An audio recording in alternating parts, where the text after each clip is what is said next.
I have no idea where this is going to go today,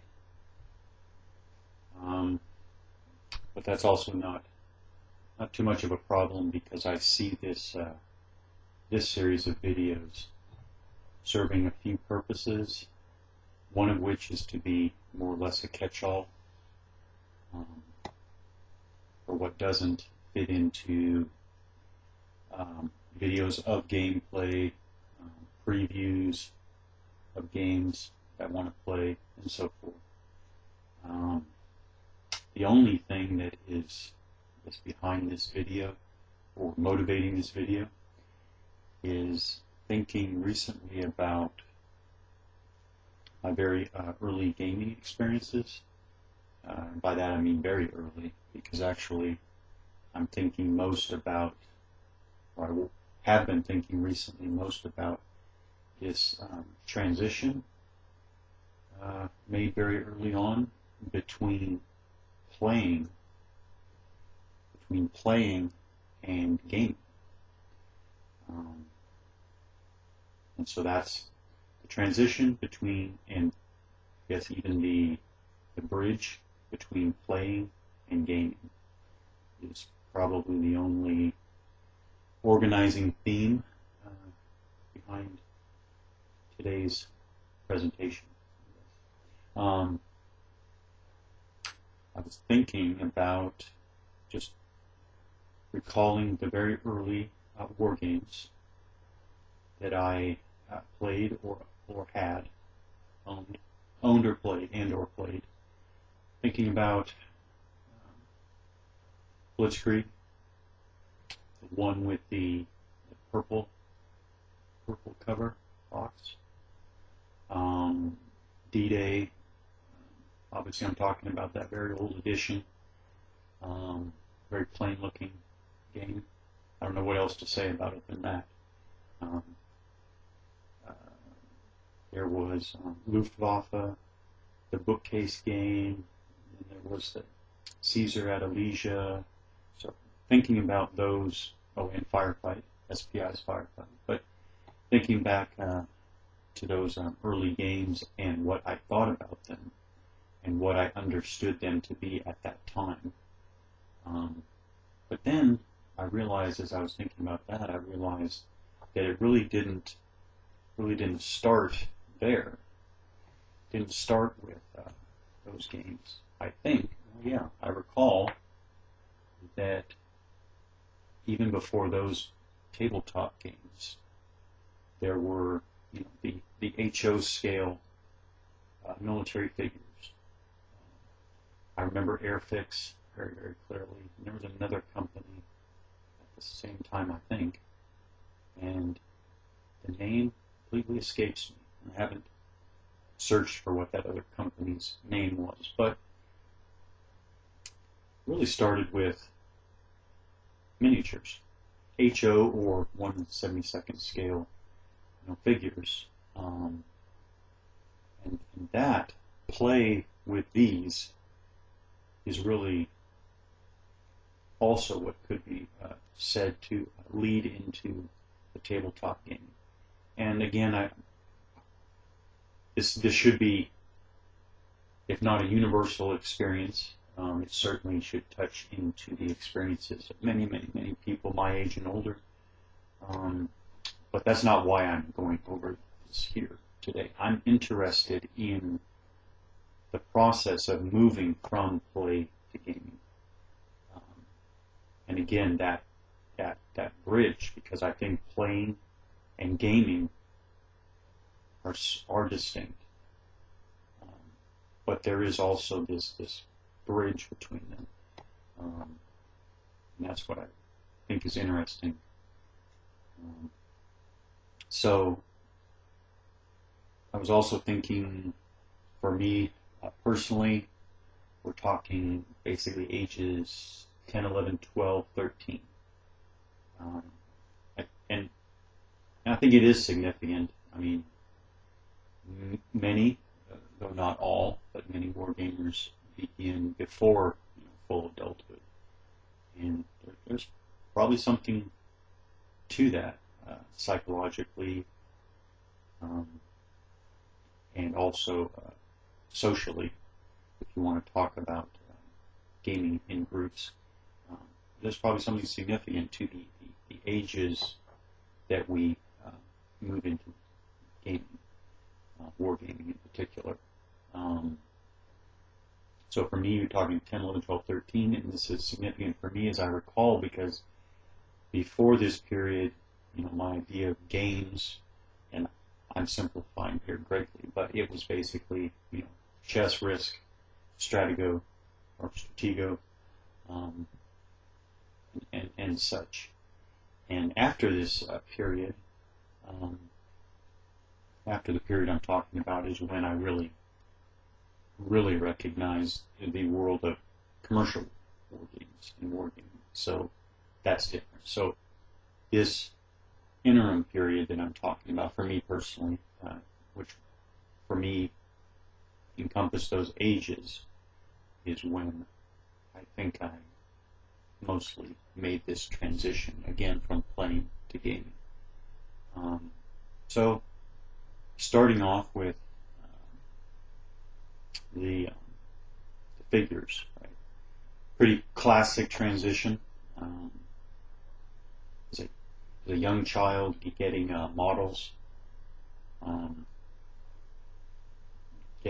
models, which seem to feed a deeper interest in building, but not quickly, but moving from models of things to the figures was probably more or less a natural transition, enabled by the fact that the same hobby store that had all the models had the figures. So probably I could say pretty much discovered the figures in the hobby store on the shelf. Quickly took to them with all their dramatic battle scenes or war camp scenes or what have you on the covers. And so quickly, I guess, well, yeah, the little bit of a collector impulse activated there. Start buying up the different armies, different collections. Okay, so then what to do with them? What do you do with them? There was some early painting. I mean, the boxes of these figures clearly emphasized the activity of painting them. As you can clearly see, I gave that up very early. Not interested in the painting. Not interested, but there was an early period of painting. So what to do with them? I would say, thinking back now, I think it just started out with the more or less natural, I would say, diorama style of play. And I was thinking back, what motivated this was definitely, I definitely recall being motivated by movies and TV shows, especially big climactic battle scenes and what have you. Definitely motivating me to set up the figures in a way that resembled what I would see visually in things like that, but also visually from this is not an example of what I'm talking about, but the military history books with big either line drawings, paintings, or whatever. So yeah, I would say it starts out with collect the figures to a point where one can have fun in that diorama style of play. But that really didn't last long. And so there was, where to go next. It's almost like there was a interest or an impulse to recreate the interaction of the figures. So starting at the most basic level, and this is probably a good thing about miniature figures, historical miniature figures, and military history, and young people. And that's the interest that one can gain, the interest one can stoke with the details of weapons and armor and uniforms and so forth, which is certainly an important, if not central, aspect of military history. But so there was the I guess impulse to start having the interaction. And it's funny because I recall, although I may not be recalling 100% correctly, accurately, but I vaguely recall having the most basic adjudication, I guess you could say, right? Set up the armies, motivated most likely by some visual stimulus. A movie, after watching a great movie with a great dramatic battle scene, shortly thereafter, still motivated by that experience, set up the armies, try to recreate that, and I seem to recall a very early adjudication mechanism, I guess, where it would be like, okay, these sword-armed and shield-armed soldiers will defeat these archers. And it would just be a kind of blanket adjudication based, but then, where does that come from? It's going to come from understanding, first of all, of course, gained by or from the original visual stimulus that is at the beginning of this play anyways, right? Oh, in the movie, the heavily armed cavalry ran over the lightly armed skirmishers. Okay, I'll recreate that here. But also, I think far more important, because going on at the same time, which might be, I don't know, it might be a difference between let me date this, the late 70s, very, very early 80s versus today. Because going on behind all of this is a lot of military history reading.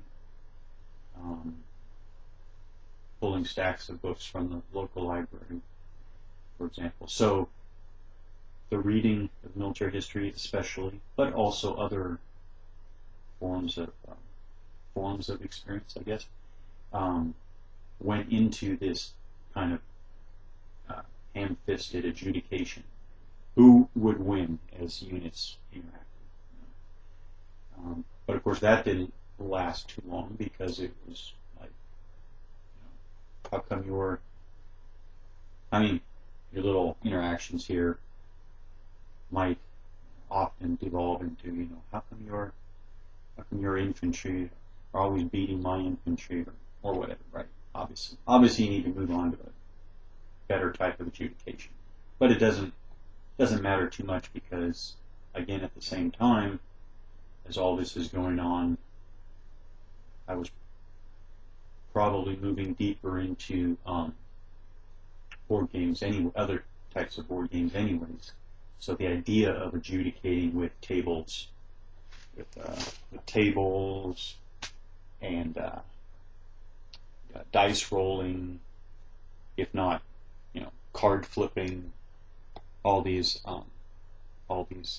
other mechanisms are right there available, and so it makes perfect sense that there would be blending and intermingling, right? Now, it also helped, although I think that this progression that I'm talking about would have continued anyways, it was helped by, at this time, it's funny, it's about the same period as this War Cry game that I have laid out here, copyright 1981. It's one of the reasons why I pulled this out. This is not from my childhood at all. This is actually a mint copy of War Cry that I picked up a couple of years ago, mainly for its vintage quality or whatever. But yeah, this I did pull this out, set this up for this discussion because this is very much emblematic of the times. It's funny, that picture right there, which is in a War Cry Ancients through Medieval Era miniature rules set. And it's funny that image could have come right out of the original 3 booklet, Dungeons and Dragons rules set. Funny the I don't know, mixing of imagery and style, presentation style, and of course D&D came out of miniatures rules tradition. But where was I? Oh yeah. Yeah. At the same time that all of this stuff is mingling, military history, collections of miniatures. I should point out that the ability actually to play outside, which we had the ground. We could clear ground and make our battlefields, and we could make the battlefields in the ground resemble what we thought of or what we were learning from everything else that I'm talking about. At the same time, we were making our very first introductions to war games, and I think the very, very first contact with war games was miniatures, because it was probably, don't know this for sure, but a darn good guess that it was probably at the same time that I'm pulling, and I could not pull enough, military history books from the shelves of the local library. Nearby, I'm sure, were the first miniature wargame books, Charles Grant, Donald Featherstone, and the others. So probably, at the same time that I pick up, of course, this is not what I'm talking about. This is new, but same time that I pick up a book from the shelf that I think is military history, open it up and, bam, oh, this is military history, but it's not military history, right? So those wargaming books, with great pictures of miniatures, those books were just starting to have good quality color pictures, although many, of course, were also just black and white pictures or drawings or whatever, but there were enough pictures to fire the imagination at the time. So there was this idea of, rules can be used, rules can be set down, to adjudicate unit interactions. So from there, we still only had pretty much everything I've just gone over. We had the miniatures, we had the military history, we had the idea of war games rule sets out there, but we still were going to make the jump that we did. What we started doing was, even out, this was outside, this was on our little miniature battlefields. We had our armies arrayed, and I think we started with the most basic.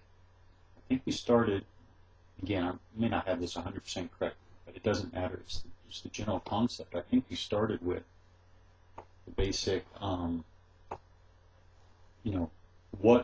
what were the troops, or what are the troops armed with? And of course, we started with what was specifically represented by the figure, right? So we would start with the most basic, like short sword, bow, and spear. Let's say started with the most basic weapon systems, right? Weapons. And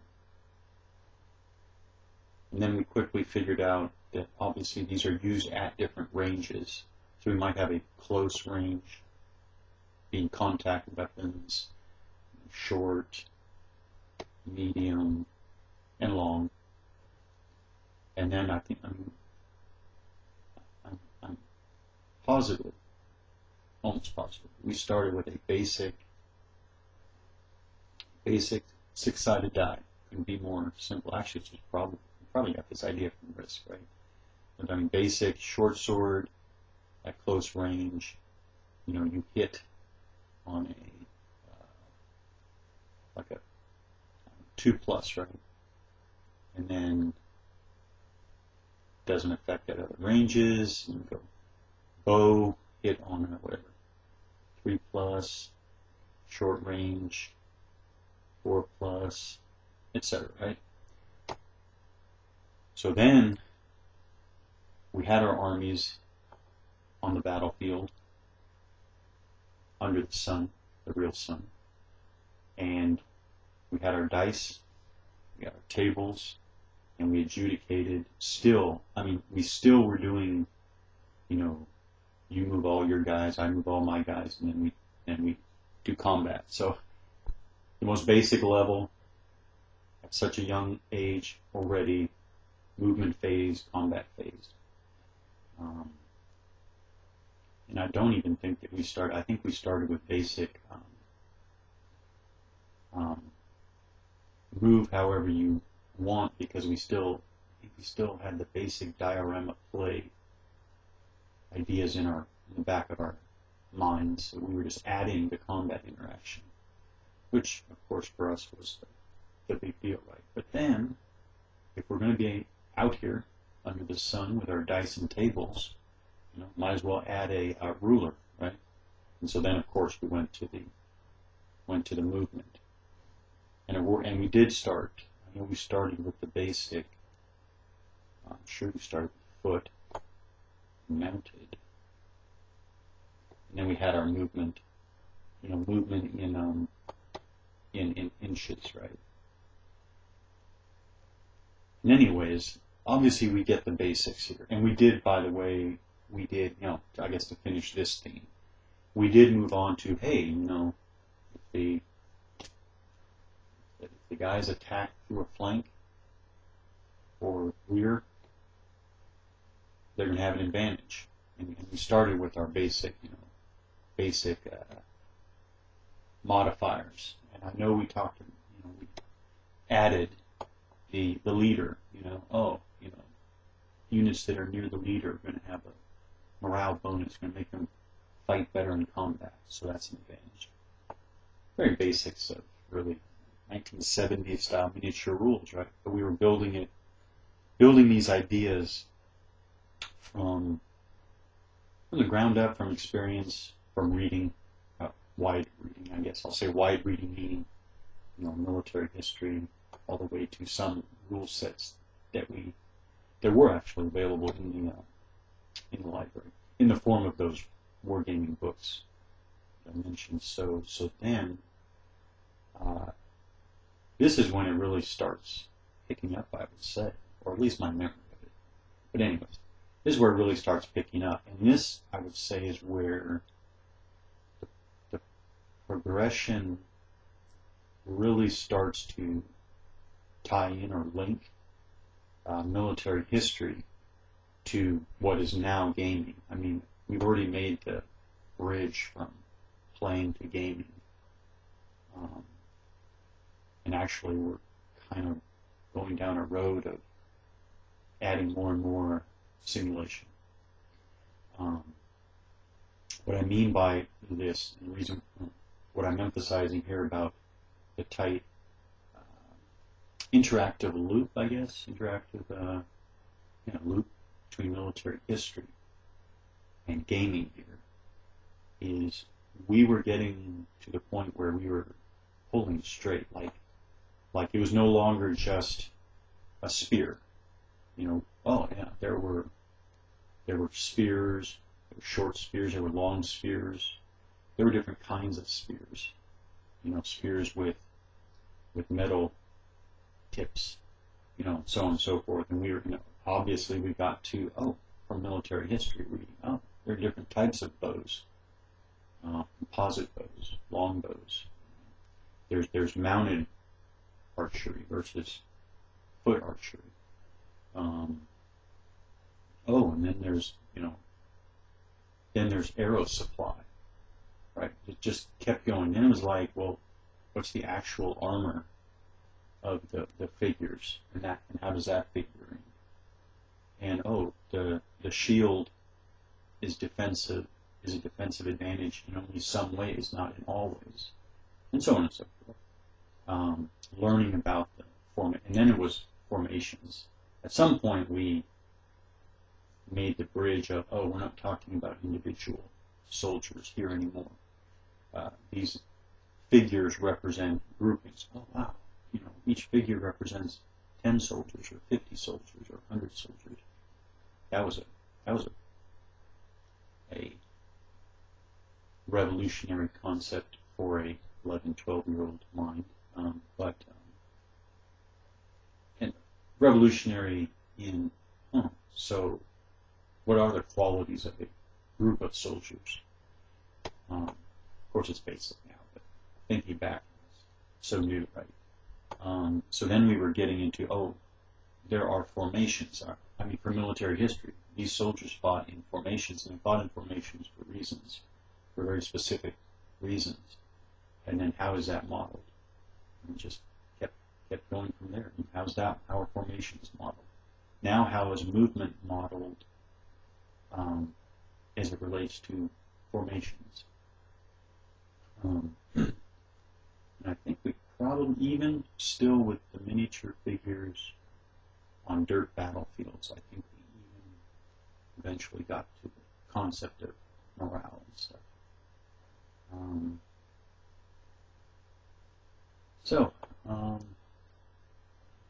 That's what I was thinking about recently, and actually, I mean, these figures are, of course, not the old-time figures. These are from Zvezda, a Russian company. So these are from Zvezda. I just pulled them out because they're ancients. They're 1/72nd scale, and so these definitely remind me so much of the Airfix and whatever that other company's name was. Those early figures that we played with and started gaming with. So this is so reminiscent of what we were doing. And if you have any interest in kind of old school miniatures gaming, you should take a look at Zvezda. There's nothing special about the system, but it's just kind of hardcore, old style miniature gaming. So again, that's Zvezda. Zvezda. Don't actually know. I don't know to what extent they're still active. I picked my collection up in Europe when I was in Europe because it was so easy. It was much easier to find these Zvezda sets than it was to find a G&T game on the shelf. So that's how I got my collection. But yeah, these rules, very basic. Again, they use these troop list concept, but really, it's still old school style. This has, if you at all take a look at Zvezda, these rules have lots of quaint translations.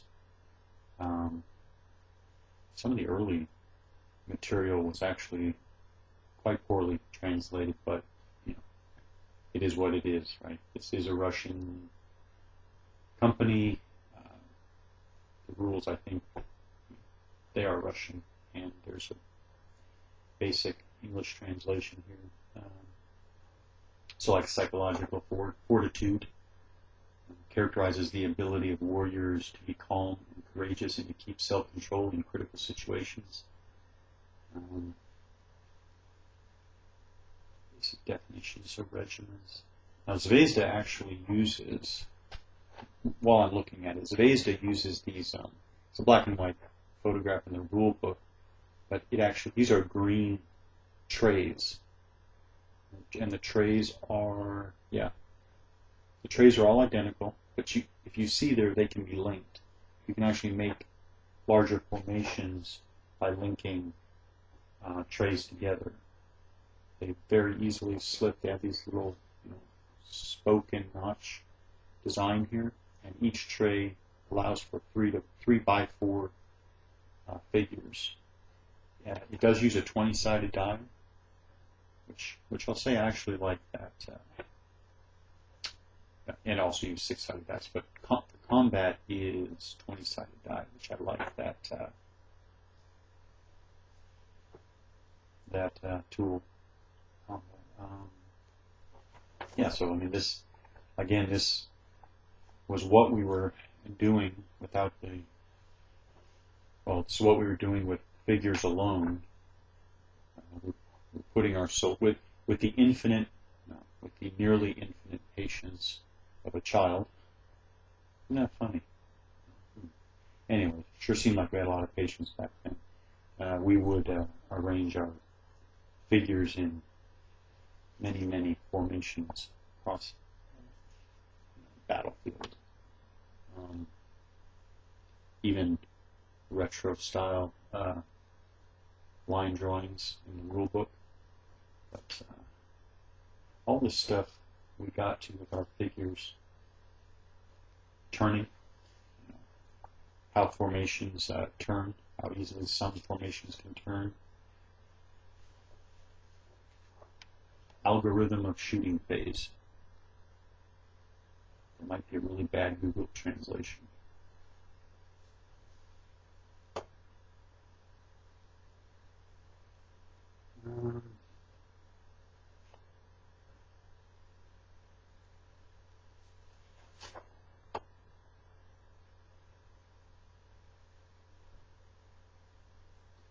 And this is some of the quaint English.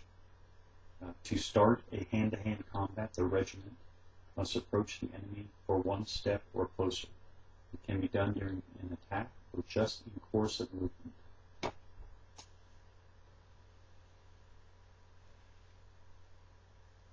So,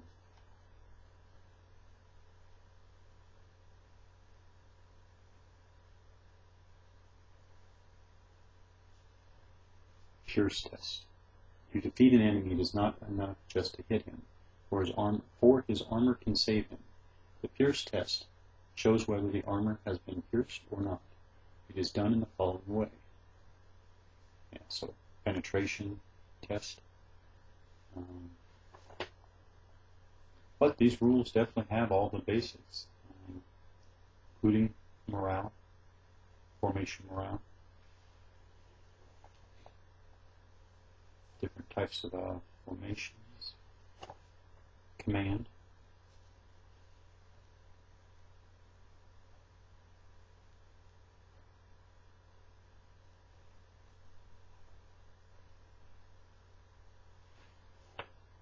panic,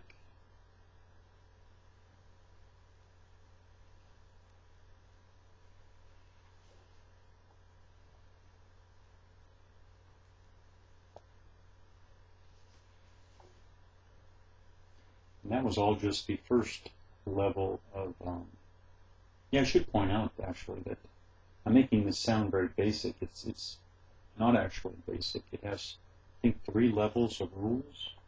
3 levels of rules, actually. So what we just finished there, including panic and command, that's all just the first level of the rules. And then you have a second level artillery phase, shooting phase, shooting at moving target,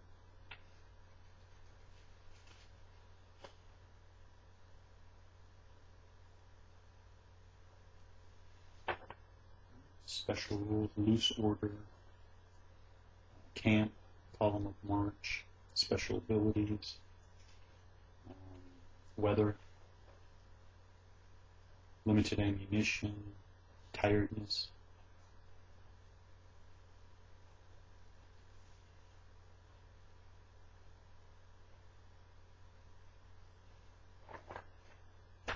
Artillery and siege of fortress. So siege rules.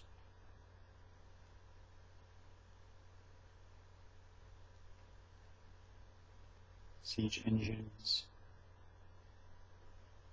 Battering rams, siege towers. Hand-to-hand combat during assault. Defense engines. Chariots. So the rules are broad, but they're all the basic, they're made up of basic traditional mechanics, I guess. Elephants.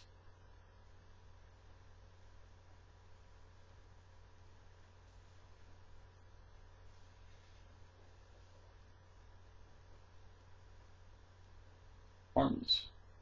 So basic national army characteristics. Greek army, Greek phalanx, properties of the Greek phalanx, leaders, some named leaders, Macedonian army, Persian army, Roman army.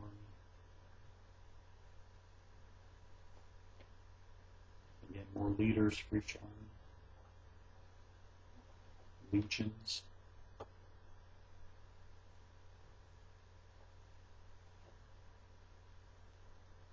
Yeah, so I guess in a way this set of rules, which is more or less contemporary. Don't have a year on the rules, but basically this contemporary set of rules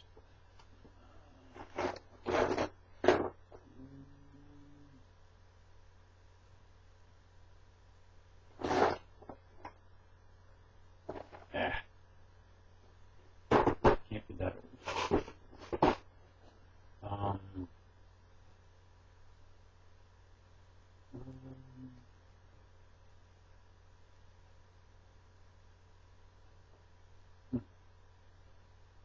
Still don't see it here. Can't be that old. So basically, in modern production, but basically, even in this booklet of 68 rules pages, is really reminiscent of all the different types of rules, mechanics that we discovered and in many cases developed for ourselves, or borrowed from different wargaming books and later magazines. So that progression from play to gaming started well before discovering the Hex Encounter type of war game, although obviously by that time it was a natural progression or leap to the Hex Encounter war games. But back to the significance of all this is the early thinking about simulation, and representing combat, battle, armies, soldiers, and then to more immaterial things like morale, training, cohesion, think about all these things at a young age, while really steeped in or driven by a deep interest in military history, which I guess in a indirect way leads me to a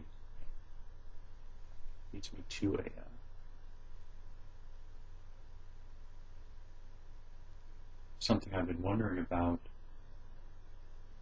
War gamers today, and I mean solid war gamers today, who approached the hobby, came into the hobby from a way other than military history, reading from books.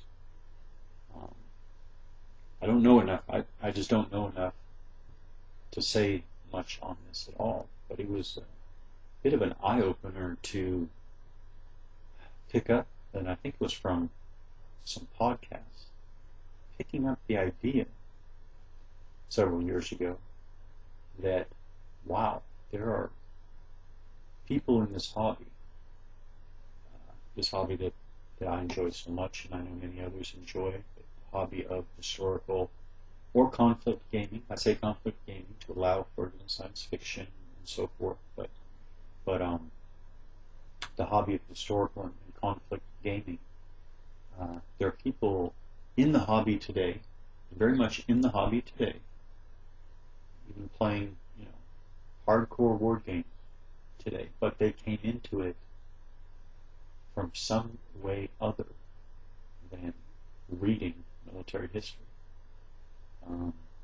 It's just interesting. I wonder, in general, whether our thinking of the hobby isn't a little different depending on how we come into it, into the hobby. Like I said, I don't know enough to comment on that. But I'll say two things, kind of the background of what I'm getting at. One, I moved from miniature wargaming, as I've talked about here, to hex encounter wargaming, and from there to computer wargaming, which was really just a computerization, a digitization of tabletop hex encounter wargames. And I know many other people follow that same progression. But then I guess there are some who discovered role-playing games first, and from role-playing games perhaps went to miniatures, and then miniatures to hex encounter, or role-playing games straight to hex encounter, war games. And then I guess there are some who started in the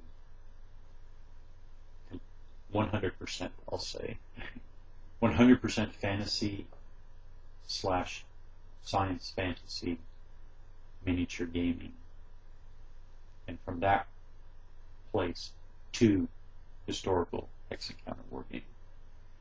I just think those are interesting avenues to follow. Again, I really only know well, the route that I followed. I know others followed as well.